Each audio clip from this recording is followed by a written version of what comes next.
Ser homem é ser liberdade.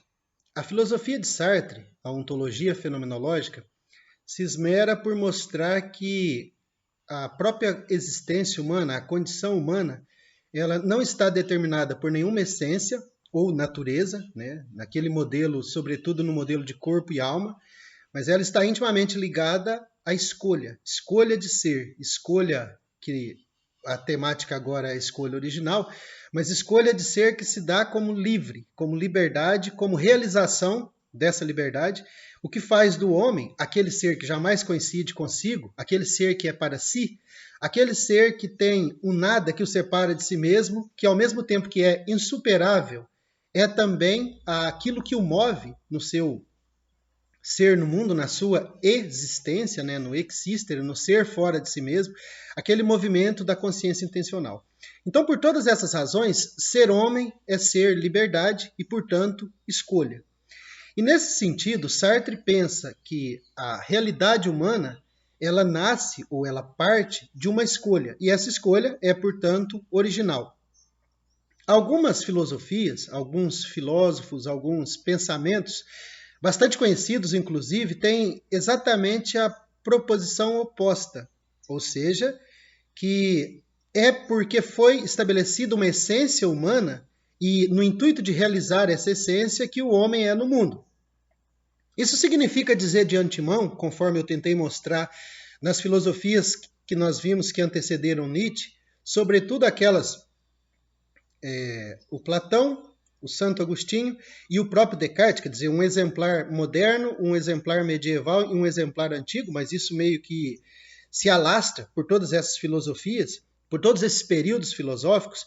O que a gente tem como consequência são filosofias deterministas que dizem que o homem é uma dualidade, corpo e alma, e não raro, não, mas via de regra, é como regra, estabelece uma hierarquia.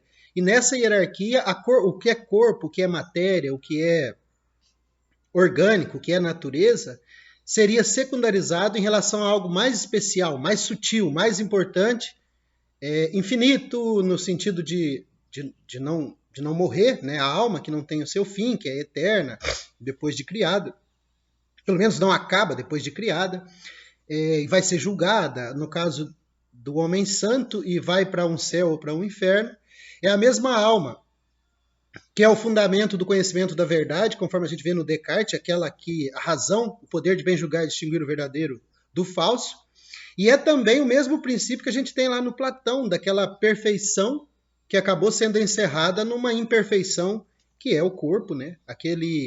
A prisão onde a alma se colocaria. E conforme eu disse desde Nietzsche, o que ocorre com as filosofias contemporâneas é que elas propõem uma compreensão distinta de homem. E, consequentemente, nós temos uma compreensão diferente de mundo. Então, é desse mundo e dessa compreensão de homem que se trata agora, e nos dois conceitos fundamentais, de escolha original e ética do porvir. Bom, primeiro, escolha original. Cada homem, cada mulher, cada ser, é evidente, ele é engendrado, conforme eu disse nos vídeos anteriores, por outros homens e mulheres, ou seja, são os pais e as mães, ou os responsáveis, aqueles que são efetivamente responsáveis pela alocação de cada existência no mundo. São aqueles que numa relação sexual e depois trazem ao mundo, né, dão à luz aquela criança, e aquele bebê ele começa a se desenvolver, e ele será um homem, será uma mulher, feito homem, feito mulher, pelo seu entorno, pelo outro, pelo ser para outro, numa relação de conflito com seu pai, com sua mãe, com todos do seu entorno, com os coleguinhas da escola, os irmãos e assim por diante.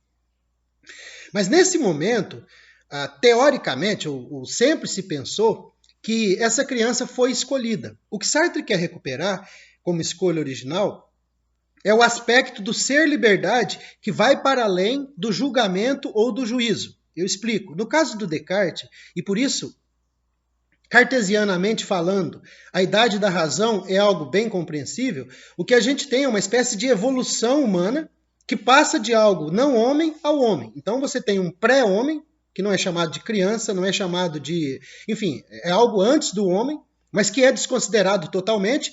E esse homem tem já inatamente, mas ainda não desenvolvido, e tanto que o Descartes diz, o melhor seria que nós nascêssemos já no completo domínio da nossa razão, mas assim não é, ele nega a natureza. O melhor seria, mas já que é assim, então eu tenho que ter uma razão desenvolvida que corrija os sentidos, que corrija o corpo. A noção de corporeidade ela é mais ampla justamente porque ela entende que não é apenas depois da razão, depois que esse poder de bem julgar e distinguir o verdadeiro do falso aparece, e quando ele aparece?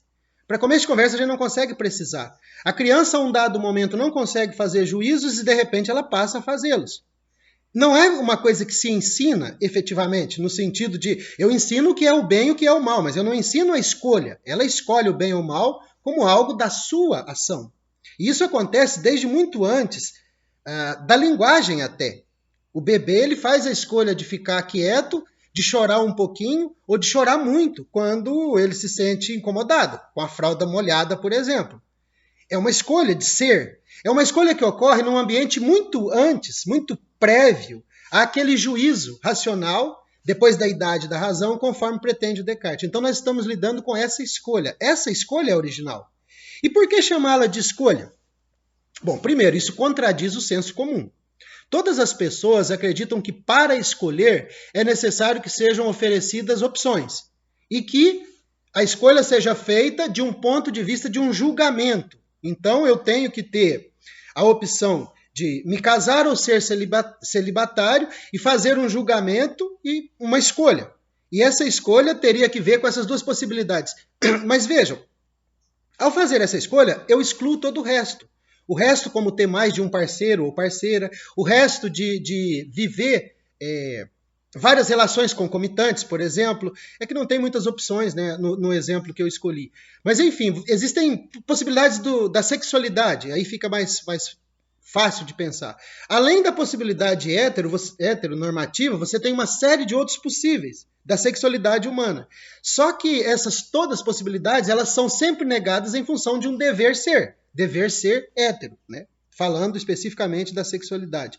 Sem perceber que essa criança, muito antes de escolher-se heteronormativa ou escolher-se, né, de revelar-se ao mundo, digamos assim, porque a sexualidade, embora vivida desde os primórdios da nossa existência, ela se realiza em relação ao outro já na adolescência, pelo menos, né, ou pelo menos é o que é se esperar, que seria normal, né, desse jogo, desse desenvolvimento da sexualidade, que é o desenrolar, o desenvolver da própria corporeidade. Nesse sentido, quando o Sartre fala em escolha original, ele está falando de uma escolha que vai muito além desse cálculo racional que se faz a posteriori. Ele está falando de escolhas que são aquilo que essa corporeidade revela antes mesmo da linguagem, conforme eu disse, do bebê, ou antes mesmo do pensamento abstrato, que é algo que acontece na adolescência, né, o olhar-se de fora, e antes mesmo da idade da razão, que para o aspecto legal é aos 18 anos, mas existem outras maioridades, né? A maioridade jurídica é aos 23 ou 22 anos. Para ser presidente do Brasil, você tem que ter uma idade mínima. Então é como se houvessem gradações, e a idade serve para isso. Mas efetivamente isso não tem nada a ver, ao que parece, as pessoas elas são ou não são em função de algo muito mais amplo do que a idade. Aos 18 anos agora eu sou maduro o suficiente para votar? Não, para votar aos 16. Mas para dirigir um carro aos 18 e para me casar por uma escolha minha mesma aos 18. Então, a comunidade decide aquilo que efetivamente e individualmente ocorre por escolha individual. E é isso que eu proponho. Vocês vejam lá no Ser e o Nada, página 699, quando Sartre descreve a escolha original. Ele diz mais ou menos assim: ao contrário, a escolha a qual irá remontar-se a psicanálise existencial, que é aquela que ele propõe, né, eu já tinha anunciado como alternativa à psicanálise freudiana, que seria determinista, porque justifica as ações num inconsciente. É como se o meu inconsciente fizesse escolhas e eu não soubesse que ele faz. Sendo que Sartre mostra que a única maneira de eu fazer tais escolhas, de eu recalcar, é sabendo que aquilo me incomoda ou que aquilo precisa ou deve ser negado. Bom, de todo modo, Ao contrário, a psicanálise existencial, ela precisamente por ser escolha, ou seja, ao invés de ser algo que me ocorre como determinado, né, eu sou obrigado a viver no meu Édipo. Não, meu Édipo será uma escolha. Escolha que amplia-se muito mais para a minha sexualidade, para o meu ser no mundo como adulto. Eu retomo. Por ser escolha, denuncia sua contingência originária, ou seja, não é necessário que eu seja homem, que eu tenha uma heterossexualidade normativa, ou seja o que for, já que a contingência da escolha é o inverso de sua liberdade. Além disso, na medida em que se fundamenta sobre a falta de ser, concebida como caráter fundamental do ser, tal escolha recebe legitimação como escolha. E sabemos que não precisamos ir mais longe. Cada resultado, portanto, será plenamente contingente e, ao mesmo tempo, legitimamente irredutível. Mais ainda, permanecerá sendo sempre singular, ou seja, não iremos alcançar como objetivo derradeiro da investigação e fundamento de todos os comportamentos um termo abstrato e genérico, como a libido. Só um minutinho, agarro aqui. Por exemplo, que seria diferenciado e concretizado em complexos e depois em condutas detalhadas por ação de fatos exteriores e da história do sujeito. Mas, pelo contrário, alcançaremos uma escolha que permanece única e que, desde a origem, é a concretude absoluta. Nós, se fizéssemos uma psicanálise existencial, não encontraríamos aqueles modelos de determinação, senão encontraríamos escolhas. É isso que Sartre está dizendo claramente. Foram escolhas minhas que me fizeram ser o que sou. Mas essas escolhas foram matizadas pelas escolhas de minha mãe, evidente. Foram matizadas pela minha linguagem, evidente, pela cultura de minha época, anos 80, claro. Foi matizada pela história do Brasil, pela linguagem, né, pela história violenta do país, pela exploração dos indígenas, extermínio dos indígenas, pela escravização dos negros.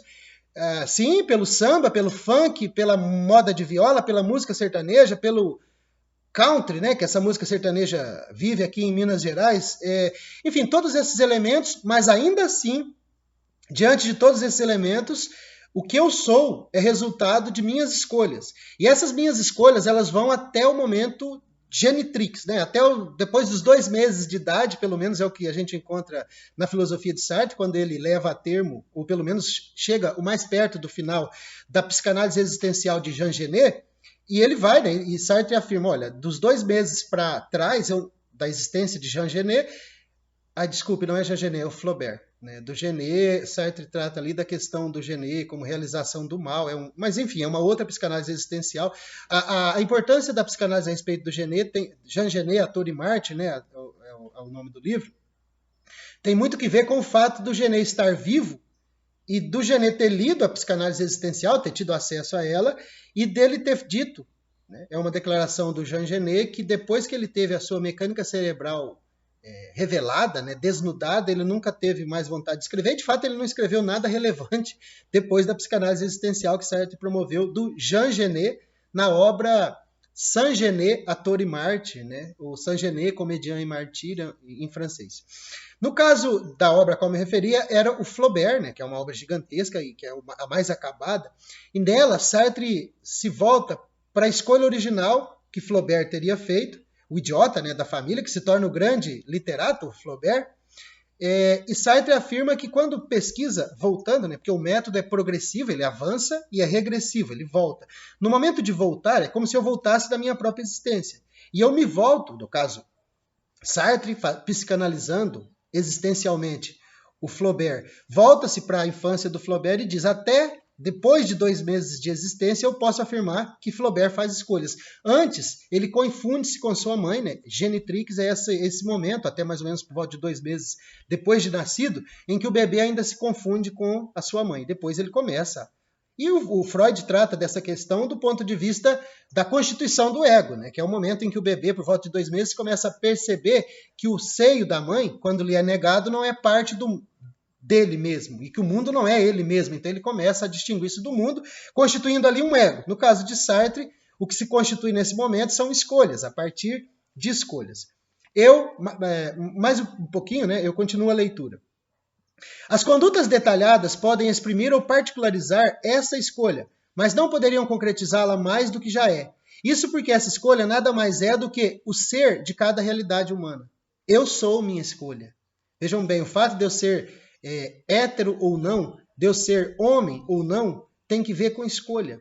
Porque o homem, ser homem, assim como a gente lê em Simone de Beauvoir, não se nasce mulher, né, faz-se mulher, o homem não nasce homem, ele se faz homem. É por isso que o homem mais antigo, o homem no Brasil dos anos 50, ele tinha uma compreensão de masculinidade que era muito mais tóxica e muito mais violenta do que hoje. Né? Um distrato consigo mesmo. O homem mais contemporâneo, ele pode cuidar um pouco de si, mas ainda assim, em relação aos homens mais jovens, há uma compreensão já distinta da masculinidade, do que seria ser homem. E isso é uma coisa movente, felizmente, né? Porque um pouco dessa mudança que os homens percebem em seu próprio ser tem que ver com demandas que as mulheres fazem. Né? Então, a escolha original ela tem que ver com aquela escolha que me faz ser o que eu sou.